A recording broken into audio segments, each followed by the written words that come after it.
Manufacturing processes we use, we start off with the very general manual machines with Bridgeports, lathes.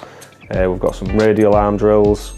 We have large CNC milling machines, some smaller CNC milling machines, CNC lathes, some EDM wire machines, some sinker rotors, surface grinders that we use very regularly. It can be anything a bit more complex, so I'll be able to cope with 3D machining, so whether it be on big balls or small plates, we can now do that on the bigger machine. If they want a large 3D part that can only be done on this 3 metre by 2 metre machine, it can be done now. Obviously you can still do the basic stuff on the one we've currently got, but to be able to expand to, say, more intricate details, a bit more, maybe more complex parts, gives us the capability to do that.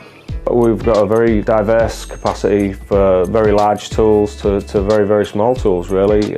We've made tools in 2 stages to be able to fit them into our press, to be able to get the product that we want to achieve.